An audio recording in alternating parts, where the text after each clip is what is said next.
Vamos ao primeiro assunto. O Palácio do Planalto está tentando aumentar sua governabilidade no Congresso Nacional e, na tentativa de reforçar suas alianças com o Centrão, agora tenta atrair até o PL, sigla de Jair Bolsonaro. Nada como um dia após o outro, oferecendo cargos na cúpula da Caixa Econômica Federal. Nada mais conservador do que um progressista no poder. Segundo informações do jornal O Globo, estão sendo negociadas com o PL a vice-presidência de negócios de varejo e o comando da Caixa Asset, que é uma corretora de valores, cheia da grana. O movimento dentro da Caixa, que já gerou reações e ameaças de expulsões dentro do PL, deverá reservar postos também para republicanos, para o PSD e para a União Brasil, que já ocupam ministérios. É a direita pragmática tomando conta da esplanada dos ministérios. Coisa bonita. Eu quero começar ouvindo o Renato Batista, que é aquela voz da energia, da indignação. Renato Batista, está provado que nesses 34 partidos políticos que existem no Brasil, não tem ideologia. Não há ideologia que resista a um bom ministério, a bilhões e bilhões de emendas parlamentares, a nossa Caixa. E aos poucos também a gente vai vendo que faz pouca diferença. Porque você vota num governo de esquerda, mas que é obrigado, ele usa a esquerda para chegar ao poder, mas governa com a direita. Renato Batista, conta pra gente. Fernando Capês, boa tarde a toda a nossa audiência. Olha, eu vejo que no Brasil a gente tem muita sigla, muito cartório e pouco partido político com pouca ideologia. Inclusive, eu vejo o governo e o PL, ô Capês, 1/3 da bancada do PL, dos 100 deputados que foram eleitos pelo Partido Liberal do senhor Valdemar da Costa Neto, 1/3 deles tem sim feito muitas votações. Olha ele aí, olha o Valdemar da Costa Neto no vídeo aí. Segue aí, Renato. Tem feito muitas votações ao lado com o governo federal. Inclusive até alguns deputados se aproximando do Lula, de muitos ministros da população, que não adianta você votar numa sigla, num partido, porque você gosta da figura A, se você acaba votando ali numa lei que você esperava. Agora, meu querido Ricardo Rous, meu querido, vou começar com o Ricamelo. Meu querido Ricamelo, em primeiro lugar, você não esqueceu a chave no carro de novo, né? O pessoal do estacionamento me avisou aqui. Não? Então tá bom. Meu querido Ricamelo, minha dúvida é a seguinte: com essa aproximação, essa cooptação de deputados da direita por um governo pretensamente de esquerda, você vai ter uma esquerdização dos deputados de direita, ou você acha que eles irão trazer esse governo mais para o centro? Porque o Fufuca, o deputado André Fufuca, já está colocando um monte de aliados dele que eram bolsonaristas no poder. Revolucionar o país, mudar tudo que está errado. 37 bilhões, quase 100 bilhões de reais para absolutamente nada. Como é que fica isso? O eleitor se sente meio que traído pelos dois lados? Olha, professor Capês, pessoal que está em casa, está acontecendo a mesma coisa que já havia acontecido em outros governos do PT, lá em 2002, quando o Lula assumiu, e depois no segundo governo e tudo mais. De fato, ele vende uma coisa diferente durante a eleição e depois, para entregar parte do que ele vendeu na eleição para o eleitorado, ele acaba comprando, né, a maioria no Congresso, a maioria no Senado, e essa compra é cara demais, como a gente está comentando, né? É bem caro. A gente está falando aí de mais ou menos uns 100 bilhões de reais, né? Que está custando para o PT. E não é só 100 bilhões de reais, também é levar o PT mais o centro e mais à direita. O PT já é um partido meio que de centro. Ele vai indo mais à direita. Não é a direita que se torna mais à esquerda, mas sim o governo que vai indo mais para a direita. Porque na hora que a gente vê essa rifa de agora cargos de segundo escalão, em empresas do governo estatais, é óbvio que aquela pessoa que está ali tocando aquele cargo, ele vai levar a ideologia que ele tem. E essa ideologia agora, não só no primeiro escalão lá em Brasília, mas para os estados, para os municípios, para outras decisões menores que o governo, que o executivo, que o Lula não tem controle. Então, o governo está indo mais à direita, como já havia feito antes, mas não é isso que ele havia vendido durante a eleição. E só um último ponto, né? Claro que ele faz coisa ou outra que ele mostrou para o eleitorado. Mas muitas coisas, por exemplo, uma mudança de gestão, ele não consegue. Porque a gestão que está acontecendo agora, se a gente for ver, se o PL entra agora para o governo, base do governo, todos os partidos que eram bolsonaristas agora já estão com o governo. Ou seja, é um governo que acaba fazendo coisas parecidas com o governo anterior, mas não foi isso que ele vendeu para toda a população. Cristiano Vilela, pois não, Renato? Aqui o meu ponto nessa questão toda, que eu não vejo que essas pessoas que você citou, que eventualmente estão sendo nomeadas para cargos de segundo ou terceiro escalão, elas são bolsonaristas, ou elas são de direita, ou elas são liberais, conservadores. Na minha opinião, essas pessoas não são nada. Se tivesse o governo de direita ou o governo de esquerda, elas iam estar lutando pela manutenção dos seus próprios cargos, do seu próprio poder dentro da máquina do governo, independente de quem for o governo. Então, para mim, essas pessoas não são bolsonaristas ou petistas, são fisiológicos. Eles vão conforme o vento assoprar. Eu queria até ouvir agora o Cristiano Vilela, que ele é um dos grandes especialistas do país em direito eleitoral. Eu pergunto para você, Cristiano, a maneira como os partidos políticos estão estabelecidos aqui no Brasil não tem ideologia nenhuma. Isso é para receber fundo partidário. O dinheiro que os partidos recebem, presidente de partido andando de avião para lá e para cá, fazendo contratações sem nenhum controle, você não sabe quem que está sendo contratado com dinheiro público, não precisa fazer licitação. Então é uma bandalheira que está acontecendo, a verdade é essa. Quando o governo federal começa a negociar isoladamente com deputados do partido e não com a liderança do partido, primeiro, essa é a prova cabal de que o sistema partidário do país está falido. Esse pluripartidarismo que foi concebido na Constituição de 88 mostrou que está falido e custa muito caro para a sociedade. Em segundo lugar, está custando caro para o governo. Daqui a pouco vão precisar de 513 ministérios, porque você faz a negociação, cada deputado que você negocia, os outros do mesmo partido ficam morrendo de ciúmes e começam a ficar com raiva do governo. Então tem que chamar os outros. Cristiano, faz uma análise para o nosso telespectador que está acompanhando isso aqui, porque realmente é complicado, hein? Olha, Capês, uma boa tarde a você, aos amigos da mesa e todos que acompanham Linha de Frente. Você vê que às vezes a gente tem situações no Brasil que fazem com que a gente queira ser mais realista que o rei. Nós temos no Brasil uma realidade partidária que está longe de ser aquela realidade dos sonhos, que talvez todos nós até gostaríamos que fosse. Mas ela não é, ela está totalmente fora disso.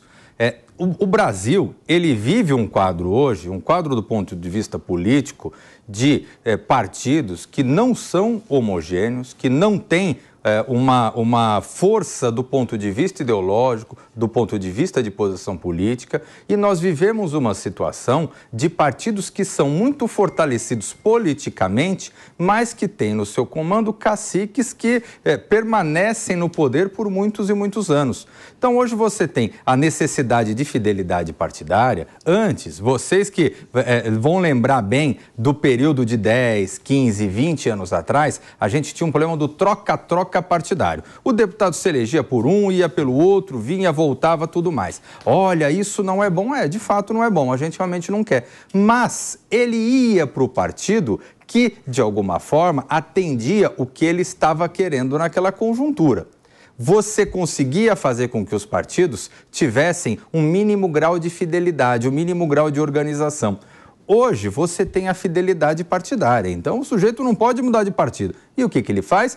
Vota do jeito que ele quer, negocia contra o partido, negocia diretamente, cria grupos que não são grupos orgânicos partidários. Então, isso tudo gera um esfacelamento e faz com que a negociação ela não tenha que ser com um grupo restrito de partidos, mas sim com grupos e grupos e grupos de parlamentares que muitas vezes estão envolvidos em vários partidos, em várias agremiações. Nós temos, portanto, uma situação de partidos fortes, partidos ricos, partidos com muito dinheiro público, dinheiro que é originário do fundo partidário, que é originário do fundo eleitoral. E aí, com isso, esses partidos ricos acabam conseguindo formar os seus guetos e acabam precisando muito pouco do eleitor. O eleitor, ele só é lembrado na hora do voto. E aí, na hora do voto, você gera candidatos aí que vão para um fla-flu, que vão para, de alguma forma, cair no gosto do eleitor e pronto, você tem determinados candidatos que vão levando outros deputados, outros vereadores, no caso de eleições municipais, que não têm representatividade efetiva. Então, a gente vive um quadro partidário muito complicado no Brasil e, infelizmente, o que a gente vê, esse troca-troca que a gente vê, que está sendo relatado agora em Brasília, ele é a tônica do quadro partidário e da desagregação do quadro partidário e representativo que a gente vê no Brasil. Eu não acho que os Estados Unidos sejam um exemplo sempre para tudo. Mas a gente tem que mirar num país que tem a maior economia do mundo, que é o berço do capitalismo, onde se descobriu a internet, primeiro país que levou o homem a pisar na Lua. Então, a gente tem que procurar não ficar só com raiva, mas procurar admirar e imitar. Lá tem dois partidos, republicanos, um pouco mais à direita, os democratas, um pouco mais à esquerda. E dá certo, funciona. Agora, do jeito que está, não há dinheiro que chegue para tanto partido. E os políticos, deputados, Ricardo, eles acabam virando um asset, um investimento. Quanto maior o número de deputados, maior a verba, não é, Vilela, que o partido recebe do governo. Então ele procura atrair candidatos que são campeões de voto, porque tem uma presença muito forte nas redes sociais. Normalmente estão se revelando, claro que há exceções sempre, mas normalmente há muitos que são um desastre na Câmara dos Deputados, estão se revelando um desastre na Câmara dos Deputados, mas são um sucesso no TikTok, por exemplo. E aí esses caras valem, não porque eles vão fazer na Câmara, porque não vão fazer nada. Eles valem porque eles aumentam o coeficiente eleitoral e conseguem atrair mais parlamentares, portanto, eles trazem mais dinheiro para o partido. E como eles têm o voto suficiente para se eleger independentemente do partido, eles podem até trocar e negociar de novo. Então os partidos não valem nada, só valem para gastar dinheiro público. Agora eu queria te perguntar o seguinte, querido Ricardo Rosa. Eu estou achando que daqui a pouco a diferença entre esse governo e o governo anterior é que esse é um governo contra a privatização, então é um governo mais estatizante, esse é um governo a favor do déficit fiscal. Você está vendo várias manifestações do representantes do Partido dos Trabalhadores. Tem que gastar, não tem que e se precisar aumenta a arrecadação. E é um governo mais hostil a quem produz, porque fala em reoneração da folha de pagamento, cria uma série de dificuldades para as empresas, aumento de tributo. Tirando isso aqui, eu não vejo muita diferença, Ricardo. Você é um especialista em administração pública, queria a tua análise. Bom, boa tarde, Capês, boa tarde a meus colegas aqui debatedores, boa tarde a toda a audiência da Jovem Pan no Brasil e no mundo.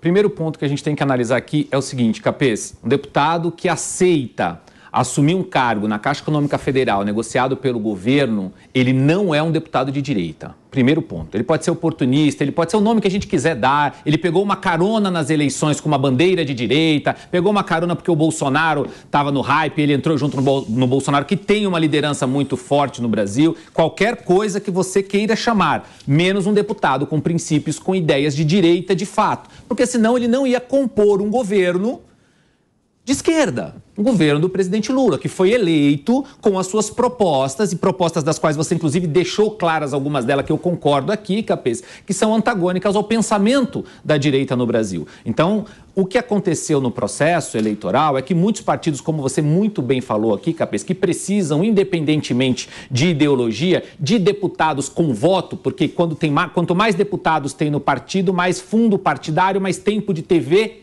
esse partido vai ter. Então chega um determinado momento que o partido não liga muito a fundo qual a ideologia que aquele cidadão que está se filiando tem para poder aceitar nos seus quadros e conceder a ele uma legenda para que ele seja candidato a deputado, por exemplo. Mais preocupado com as condições que esse candidato tem de se eleger ou não. Se ele é um puxador de voto, ele é bem-vindo. Isso acontece mais do centro para a direita. Na esquerda, os candidatos têm uma definição melhor. Isso a esquerda faz muito bem. Tem lá uma galera assim, tem essa lógica de puxador de voto e tudo mais, mas lá o cara de esquerda, ele é mais de esquerda. É muito mais difícil você ver essa bagunça daquele lado de lá. Do lado de cá, como a gente tinha uma direita no Brasil há um tempo, que estava mais adormecida, que ela já existia, mas estava mais adormecida, vinha ali votando parcialmente com o PSDB, que é um partido social-democrata, não é um partido de direita, e com o Bolsonaro, essa direita se soltou em torno do Bolsonaro, e não necessariamente só das ideias de direita, veio esse monte de gente que pegou carona nessas ideias, mas que não representam essas ideias. Então, o que é mais importante aqui, o eleitor, você que é quem coloca essa galera toda lá ou não. Então é você que tem que prestar bastante atenção. Quem vai assumir eventualmente cargos na Caixa Econômica Federal do governo atual, se esse cara se diz de direita, essa pessoa se diz de direita, não é. Então você pode fazer as suas escolhas na hora das eleições com mais consciência. Ô, Capê, só fazer um Renato Batista, aqui, pois não. Aqui nos Estados Unidos, apesar do sistema bipartidário, há a possibilidade de você se candidatar Sim. de maneira independente. Isso Verdade. ocorreu em 1992, o candidato chegou a ter 19% dos votos e está acontecendo agora. O Bernie Sanders também quase foi O candidato. Bernie Sanders quase foi e agora está acontecendo com o Robert Kennedy Jr., que já tem uma pontuação muito alta nas pesquisas. Pode ser um candidato que concorra de maneira independente ou filiado a algum partido local, algum partido que cumpra ali os requisitos. Isso é possível hoje nos Estados Unidos. Aqui Sim, no mas, Brasil, Renato, eu concordo com você, mas pelo menos não é um outro partido. Quantas ideologias tem que existir? Sei lá, tem uma... Vamos lá. Mais extrema-direita. Direita.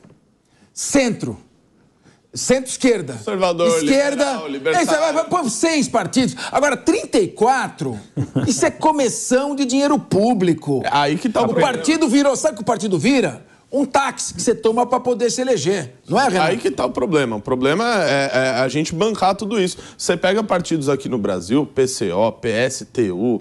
Esses partidos, eles existem há 30, 20, 30 anos, nunca elegeram ninguém para cargo nenhum.